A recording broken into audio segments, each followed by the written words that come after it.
narito na naman tayo para sa isang napaka-sweet at nakakakilig na love story nila Kalingap Edu at Ate Viancy. Tulad mo ay aking makilala.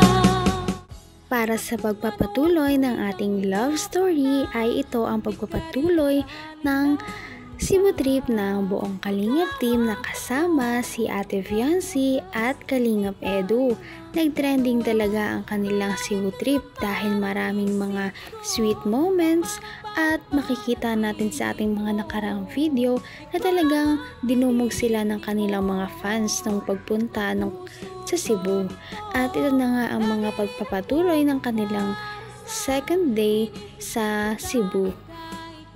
Pagkatapos nga nila na magpunta sa iba't ibang lugar, ay pumunta na nga sila ngayon sa isang zipline. At pagka zipline nga ni Kalingap Edu at Viancy ay talaga namang kinabahan sila ng todo-todo, sobra-sobra.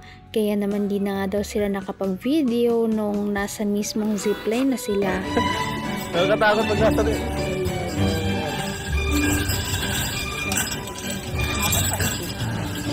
Grabe. Ikaw. Kumusta experience? Ha? Natatakot ako? Baka ikaw? Nakapikit ka na nga eh. Nakapikit ka na kanina. Saka hinawakan mo ako sa braso. Grabe guys, di ako naka-video, sorry po. Naputol yung video, ba't yun? Bad trip, sayang. Oh, baka napindot ko.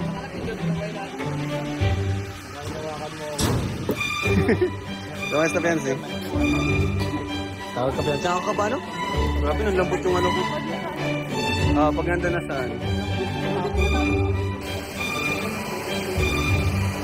Grabe dahil kahit ang mga pinakamalakas sa Kalingap team ay talaga namang kinabahan at nanlambot ang mga tuhod noong sila ay sumabak sa zipline. Kaya naman sila ay medyo nagtawanan dahil nakalimutan nga nila na press ng button sa kanilang camera dahil nga sobrang kabang-kaba na rin sila noong nasa zipline na sila. Kaya naman sayang daw dahil hindi nila na-capture ang moment. Ngunit ganun pa man ay okay lang naman iyon dahil sila ay safe na nakarating sa kabilang dulo ng zipline. Pagkatapos nila makarating doon ay pumunta na sila sa isang nakatagong falls at dito ay mas marami pang mga funny moments na nangyari sa kanila dahil ang buong Kalingap team ay nagkaroon ng challenge na tumalon sa isang parang bangin at lumanding sa tubig at ito na nga ang mga nangyari.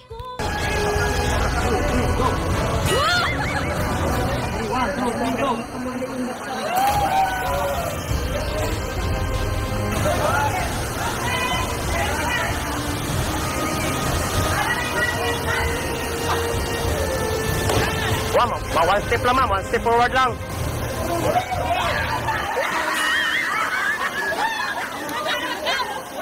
Ma'am, sabay lang kayo sa guide ma'am. Pwede ra. Sabay ka sa guide.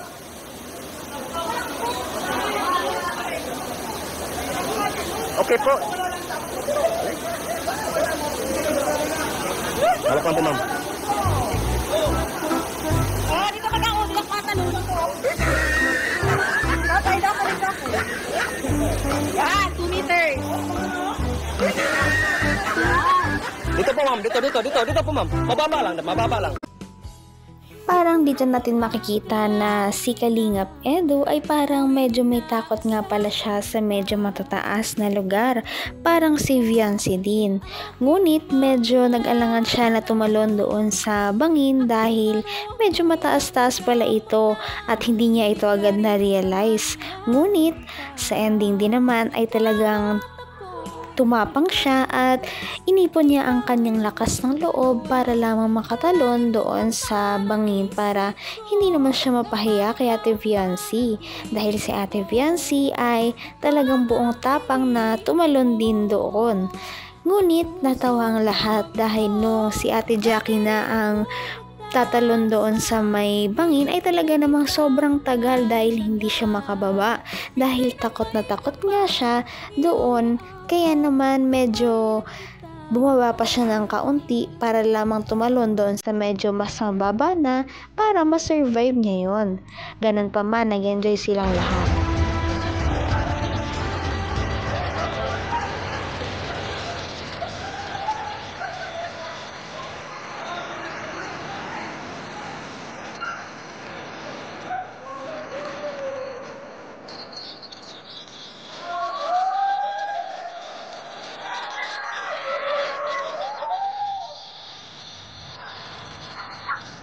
Go backward.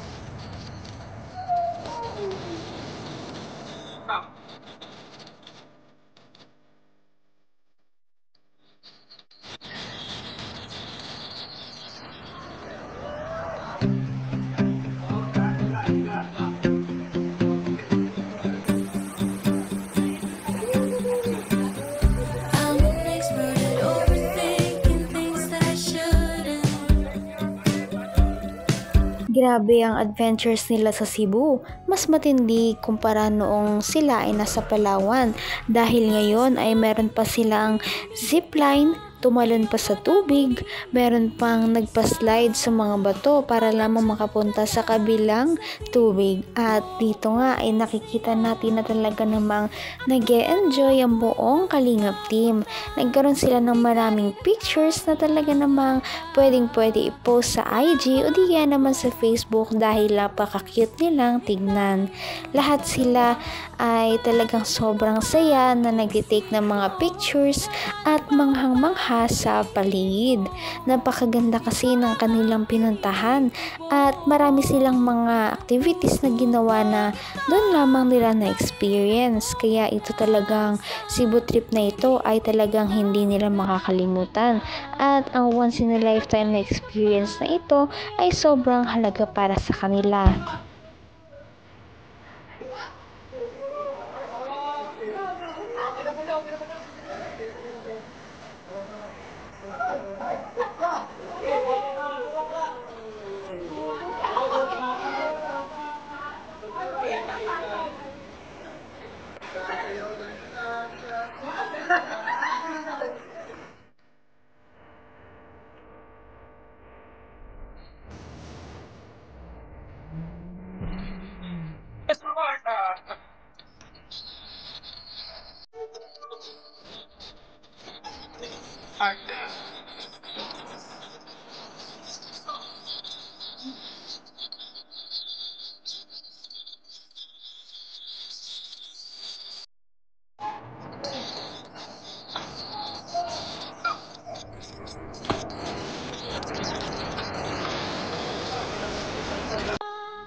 Grabe, hindi lamang natapos sa pagtalon sa isang cliff ang mga kanilang activities dahil meron pang sila itutulak mismo ng nakatalikod sa tubig. At ito rin naman ay kahit nakakatakot, sobrang exciting. Kaya talagang na-enjoy din ito ng buong Kalingap team. Napakarami na nga nilang mga pictures at mga memories na talaga namang babaunin sa kanilang pag-uwi na talagang sure na magdadala sa kanila ng saya kapag naalala nila yung mga moments na nandoon talaga sila sa Cebu. Sana nga ay madugtungan pa o madagdagan ang mga pupuntahan nila sa mga susunod na panahon dahil napakasaya nilang tignan at nakakatuwa talaga silang panoorin. Sana ay mas dumami pa ang kanilang supporters at mga videos. Kaya naman, sana ipatuloy natin silang suportahan at mahalin si Viancy, si Kalingap Edu at ang Kalingap team. Yun lamang at maraming salamat sa panonood. Abangan natin kung magkakatuluyan ba talaga si Kalingap Edu at Viancy. Hanggang sa muli. Bye! Ngayon'y abot kamay na kita, mahal.